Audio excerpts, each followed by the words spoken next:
ایک روایت میں فرمایا یہ پڑھنا غلام آزاد کرنے سے زیادہ بہتر ہے. ایک روایت فرمایا اس کے پڑھنے سے 10 نیکیاں ہر اس پہ ملتے ہیں, مطلب اس کو 1000 نیکیاں ملتی. 100 بار پڑھا نا, 100 پڑھنے پہ اس کو 1000, 10 ہر اس پہ 10 تو 1000 نیکیاں ملتی ہے, 1000 گناہ معاف کر دیے جاتے ہیں. یہ فضائل اتنا آسان ہے نا کہ سارے گناہ حتیٰ کہ سمندر کے جھاگ کے برابر گناہ ہو کتنے کثرت سے سب معاف کر دیا جاتے. صرف ہر نماز کے بعد 33 مرتبہ 33 مرتبہ 33 مرتبہ الحمدللہ سبحان اللہ الحمدللہ اور اللہ اکبر کہہ دے, اس کے سارے گناہ معاف. اور یہ گناہ صغیرہ ہوتے جاتے ہیں, کبیرہ کے لیے توبہ ضروری ہے. کتنے فضائل ہیں. تیسری چیز جو میں نے جو بہرحال آج کے لیے چنی ہے وہ یہ ہے, اور بہرحال ایک اور ہے, 4 میں نے وہ کی ہے. تیسری چیز جو چنی ہے وہ بھی بڑی آسان ہے, بہت آسانی سے ہم کر سکتے ہیں اور سب کو یاد ہے. آپ صلی اللہ علیہ وسلم فرماتے ہیں اور کہتے ہیں, یہ حدیث جو ہے ترغیب و تہذیب کی, آپ نے فرمایا اور کہا جو شخص ٹھیک ہے یہ پڑھے جو ہے لا حول ولا قوت الا باللہ. حدیث کا الفاظ اس لیے ہے قل لا حول ولا قوت, جو شخص اس کا وظیفہ کرے لا حول ولا قوت الا باللہ فانه کنز من کنوز الجنہ.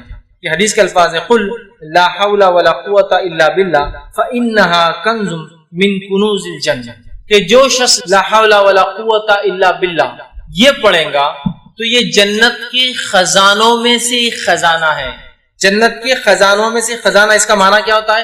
لا حول, نہ ہمیں صلاحیت ہے نہ ہمیں سمجھ ہے, ولا قوت, نہ ہمیں کوئی چیز کرنے کی طاقت, الا باللہ, سوائے اس کے کہ اللہ ہر چیز پر قادر ہے, اس کی مشیت سے یہ تمام کام ہوتے ہیں. آپ نے فرمایا اس کا وظیفہ کرو اس لیے کہ جنت کے خزانوں میں سے ایک ڈھکا ہوا چھپا ہوا خزانہ ہے. لا حول ولا قوت الا باللہ, اتنا ہی پڑھنا ہے, کبھی بھی آپ پڑھ سکتے عام.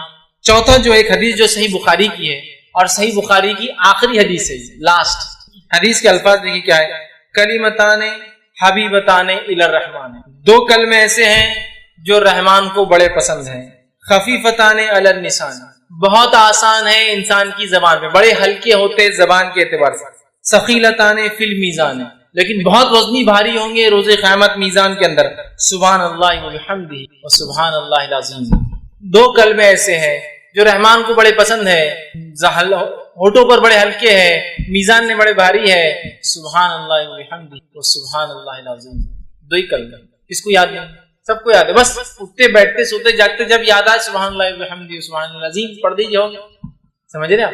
تو یہ بڑی اہمیت کی حامل ہے, اور کتنے فضائل ان کے دیکھیے آپ بتائے جا رہے ہیں ان کے پڑھنے کے بارے میں, اور یہ بہت آسان عمل ہے, یاد رکھیں. ہم اللہ کے ذکر کے معاملے میں بہت محتاط رہیں, بھول جائیں گے. کون سا بندہ نہیں چاہتا؟ تو اللہ کہہ رہا ہے کثرت سے ذکر کرنے والے, چاہے اس میں نماز شامل ہو, قرآن کی تلاوت شامل ہو, اس میں کلمات جو سنت ثابت ہو شامل ہے, جو کر کے آیا ہوں گا کثرت سے کرتا ہوں گا, اللہ وعدہ کر رہا ہے ان کے لیے مغفرت کا اور واجرا عظیما, بہت بڑے. کتنا بڑا؟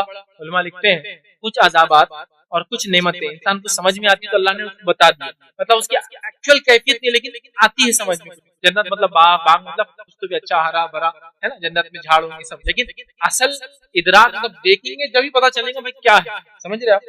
اصلی کیفیت نہیں سمجھ سکتے جب تک دیکھیں گے, لیکن کچھ نہ کچھ آتا ہے. لیکن کچھ چیز ایسی جو انسان سمجھے گا نہیں تو اللہ تعالیٰ نے اس کو ڈیفائن نہیں کیا, خالی لکھ دیا. جیسے عذاب الیما, دردناک عذاب, کیسا وہ ابھی نہیں سمجھ سکتے تو مثل سمجھ جاؤ خالی بہت دردناک. عذاب عظیمہ, بہت بڑا عذاب, کتنا ابھی سمجھ نہیں سکتے بول کے ڈیفائن. تو یہاں ہے اجر عظیمہ, کتنا بڑا کہ ہم سمجھ نہیں سکتے, اس لیے بس بڑا ہے سمجھ لو. اور جب رب العزت دینے بیٹھیں گا اجر تو بڑا بولے تو کیا ہو سکتا ہے اندازہ لگا. دینے والی ذات کے حساب سے آدمی اپنے آپ کو کمپیئر کرتا, سمجھ رہے نا.